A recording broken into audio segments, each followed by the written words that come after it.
about computer in chapter number 2, creating presentation with PowerPoint 2010. Last day हम लोगों ने इसी चैप्टर से रिलेटेड कुछ इंपॉर्टेंट एमसीक्यू के बारे में डिस्कस किया था. Today will be discuss about remaining part of the MCQ PDF.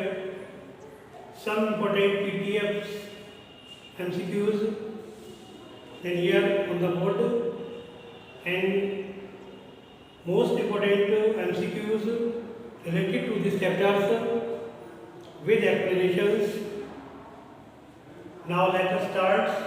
Question number 1. Which one of the following key is used for change the slide layouts? इसमें 4 option दिए गए हैं. इस 4 ऑप्शन में ये फाइंड आउट करना है कि कौन सी कीज है जिसका यूज करने से हम स्लाइड्स के लेआउट को चेंज कर सकते हैं. लेफ्ट क्लिक, ये जो कीज है ये related to the mouse button. Mouse के है वो माउस है the left key and right key. Left key button को प्रेस करने से इसका यूज कर सकते हैं. अदरवाइज राइट क्लिक और both of A and B, या दोनों के प्रयोग से. Otherwise none of these. Right answer is the right click. Right click press करने पर हम इसका लेआउट होता है, उस लेआउट को स्लाइड लेआउट को हम चेंज कर सकते हैं. Now next question, you can convert your PPT in other formats like PowerPoint programs के अंदर प्रेजेंटेशन में जो PPT है इसीलिए उसका एक्सटेंशन जो होता है फाइल का, प्रेजेंटेशन फाइल का एक्सटेंशन बताया था आपको .ppt, इसलिए हम इसको शॉर्ट नेम से PPT के नाम से भी बोल देते हैं. तो PPT को हम कन्वर्ट कर सकते हैं, अपनी वीडियो फाइल को दूसरे फॉर्मेट में कन्वर्ट कर सकते हैं. तो वो कौन से फॉर्मेट जिसमें हम कन्वर्ट करें? Like PDF. एक पीडीएफ है जो पर्सनल डॉक्यूमेंट फाइल जिसको बोलते हैं, या एचटीएमएल जो हाइपर टेक्स्ट मार्कअप लैंग्वेज के अंदर क्रिएशन फाइल को उस पर चेंज कर सकते हैं, या both A and B, otherwise none of these.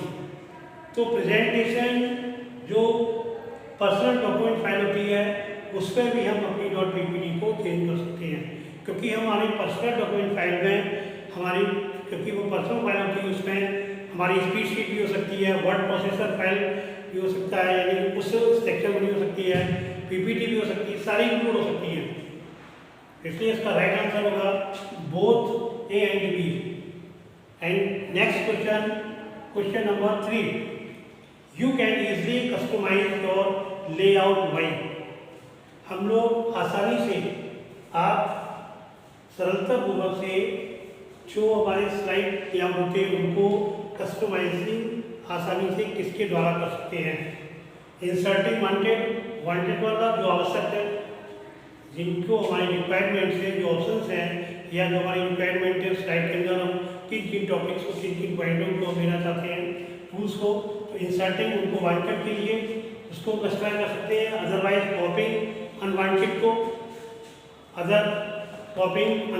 को, अनवांटेड जो हमारी आवश्यक नहीं है उसको कॉपी करने के लिए, उसकी कॉपी करने के लिए. और थर्ड आपका है डिलीटिंग वांटेड. अब यहाँ पर डिलीटिंग और वांटेड का नहीं, बल्कि यहाँ पर क्या होगा, डिलीटिंग अनवांटेड, यानी जिनको हम डिलीट करना अनवांटेड. तो कस्टमाइजिंग हमारी एक अच्छी आसानी से तभी कर सकते हैं किसी लेआउट की जब हम डिलीट कर दें, क्योंकि अब इंसर्टिंग करने से मतलब होगा, कॉपी करने से भी अनवांटेड को कॉपी करने का मतलब है कि हम उसका स्कोप को बढ़ाना. इसके लिए हमें क्या ऑप्शन, राइट ऑप्शन होगा डिलीटिंग अनवांटेड. जो अनवांटेड हमारे लिए महत्वपूर्ण नहीं है, जिनकी आवश्यकता नहीं है, जो हमारी रिक्वायरमेंट के अंदर नहीं आ रहे हैं, उन सभी को उस लेआउट से बाहर निकाल देना, डिलीट कर देना, रिमूव कर देना या कट कर देना. इसका राइट आंसर है deleting unwanted. Next question, PowerPoint files are called. जो पावरपॉइंट की फाइल्स होती है उसको हम क्या बोलते हैं? सबसे पहले एक एग्जांपल के रूप में जो आपकी MS वर्ड की फाइल होती है वो डॉक्यूमेंट फाइल कहलाती है, और MS एक्सेस की डाटाबेस फाइल कहलाती है, एक्सेल की स्प्रेडशीट फाइल कहलाती है, वर्कशीट कहलाती है, वर्क को क्या बोलते हैं इसको, उसी टाइप से इसको क्या बोलते हैं? फर्स्ट है प्रेजेंटेशन बोलते हैं, या कंटेंट्स को बोलते हैं, कंटेंट बोलते हैं, या स्लाइड। क्योंकि स्लाइड क्या होती है? इंडिविजुअल पेज होता है। कंटेंट क्या होता है? जो उसमें टेक्स्ट मैटर लिखा होता है वो मैटर होता है। और प्रेजेंटेशन क्या होता है? जिसको हम प्रस्तुतिकरण करते हैं। नन ऑफ दीज में से कोई नहीं। तो इसका राइट आंसर क्या होगा? क्योंकि पावर पॉइंट का जो फंक्शन है वो क्या है? Presentation, slide presentation. तो राइट इसका आंसर होगा वो प्रेजेंटेशन होगा। Now next question number 5, slide content. जो स्लाइड होती है वो इंडिविजुअल पेज होता है, और इंडिविजुअल पेज को कंटेंट करता है। किसको कंटेंट करता है? प्लेस होल्डर, लेआउट्स को कंटेंट करता है, या प्लेस होल्डर, या बोथ ए एंड बी, दोनों को करता है। Otherwise none of these. Slide contains placeholders, क्योंकि स्लाइड जब तक प्लेस होल्डर्स नहीं होंगे हम स्लाइड को कैसे यूज करेंगे, मैं किन स्लाइडों का यूज करना है उनको प्लेस होल्डर्स के साथ करेंगे। राइट आंसर ए लेआउट नहीं बल्कि क्या होगा? इसका आंसर बी प्लेस होल्डर। कुछ last question number 6, which one of the following की is use to duplicate the current slide. यहाँ पर 4 ऑप्शन दे रखे हैं जिसमें कुछ शॉर्टकट की है, और हमें क्वेश्चन आंसर किया गया है कि इनमें से कौन सी शॉर्टकट की है जिस की का प्रयोग करने से हमारी जो करेंट स्लाइड है उसकी डुप्लीकेट फाइल बन करके तैयार हो जाती है। तो किस की का यूज करेंगे? पहले ही सारी शॉर्टकट की को एक्सप्लेनेशन समझ लीजिए, किस की का क्या फंक्शन होता है, फिर आप डिसाइड कर लेंगे कि इनमें से कौन सी राइट है और कौन सी रॉन्ग है। कंट्रोल प्लस एम से होता है मर्ज करना। मर्ज का मतलब किसी दूसरी स्लाइड के अंदर, किसी फाइल के अंदर दूसरी फाइल को जोड़ देना, इसलिए कंट्रोल एम का यूज करते हैं इसके लिए।